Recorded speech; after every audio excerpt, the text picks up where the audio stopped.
I was talking with an individual who just moved to Japan and wants to enter the job market. And during this conversation with him, he would tell me all the time about how hard it was to learn business Japanese.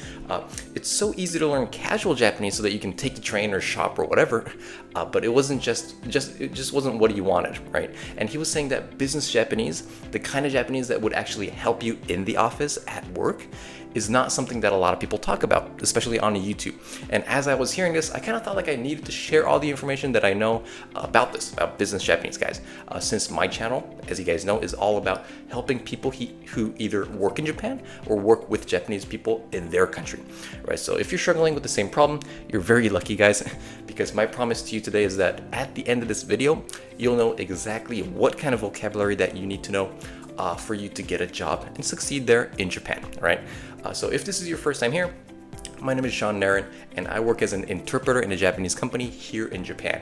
And since I was born and raised here, on YouTube, I teach people like you, about the language and also Japanese manners, kind of the cultural part, so that you can thrive. You can start thriving in a Japanese environment, right? I hope that makes sense. So let's start with the first very important concept, all right? Number one, I'm gonna start off by saying that it's not your fault that you don't know Japanese culture and how to navigate through society or just working here, okay? It's just that you didn't have the proper information so that you can get what you want, like that new job using Japanese in your country, right? Or in Japan, or a promotion, that promotion that you always wanted at work. So you don't suck, but the fact that there's no information out there sucks, right? So once we know it's the lack of knowledge that's the problem. What we need to do now is address what Japanese companies want from you. So what do Japanese companies want from you? This is what I'm going to talk about, right? So when you say, I want to get a job in Japan, this has two phases, right? Two phases. So the first is a job hunting phase, right? And the second one is on the job phase, if you want to call it that, right? If you know what I mean.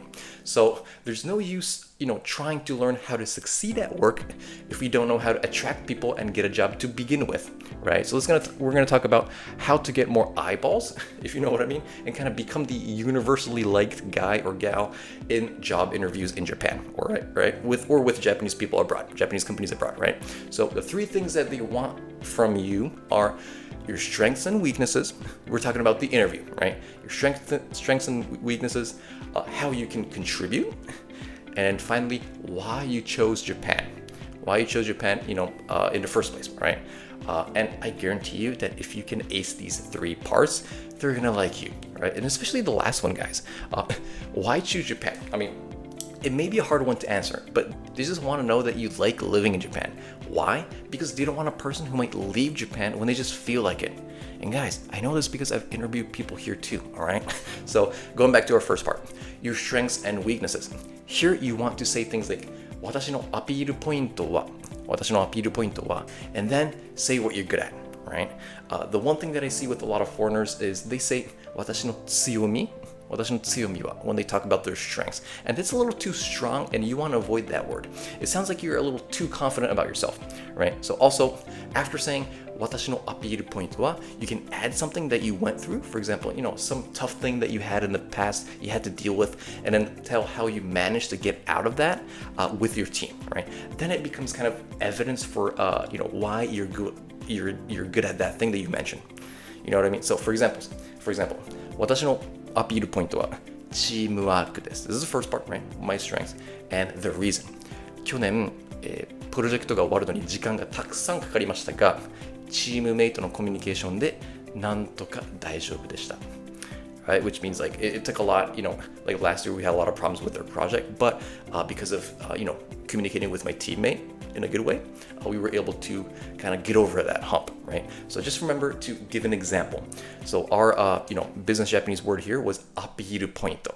Okay, this is a really good word. Don't say tsuyomi, okay?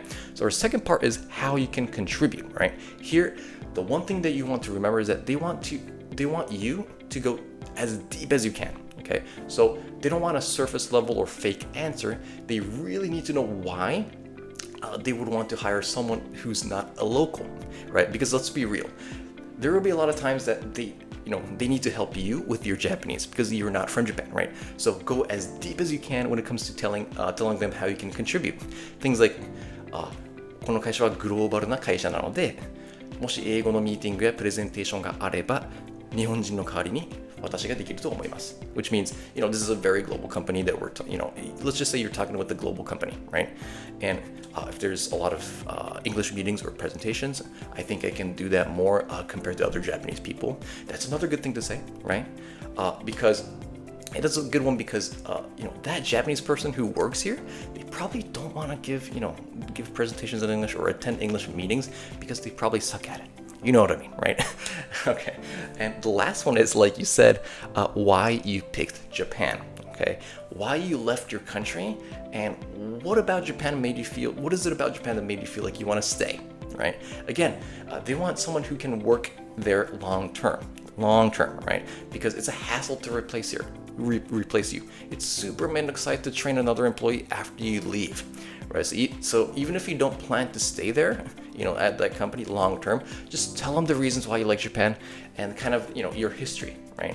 Even if you don't plan to stay, you don't need to say that to them. Just say how how much you like Japan, right? Did you study Japanese in college and felt that connection there, or did you move, did you move to Japan as an adult and felt the connection because of the culture? I don't know, right? Just tell them how much you like Japan, right? And that's all you need to do. Things like 日本に来て自分の国と違って全てが安全だと感じました。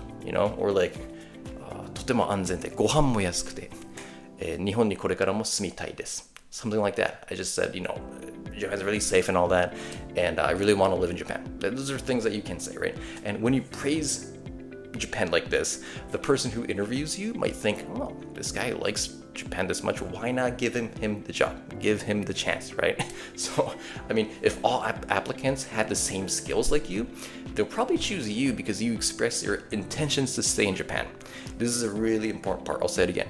If all the applicants in that job had the same skill sets, right, skill set, they'll probably choose the one person like you who express their special feelings or their intentions to stay in Japan. This is huge. Okay, so those are kind of three things that are super crucial when it comes to getting a job, right? And guys, if you're able to learn all this language and manners and kind of the cultural part all by yourself, I'm very happy. But if you feel like you need help with business Japanese like this and the culture, I do have a program where after completion you're gonna have more confidence in general so that you can navigate through the workplace, right? I'll put an application form below, so please apply from there if you feel like it's for you, right? And guys, if this information helped you, please talk about it with friends and family. I'd love to see more happy faces in the future. Thank you always for letting me serve you on YouTube like this, and I'll talk to you in our next one. Bye-bye.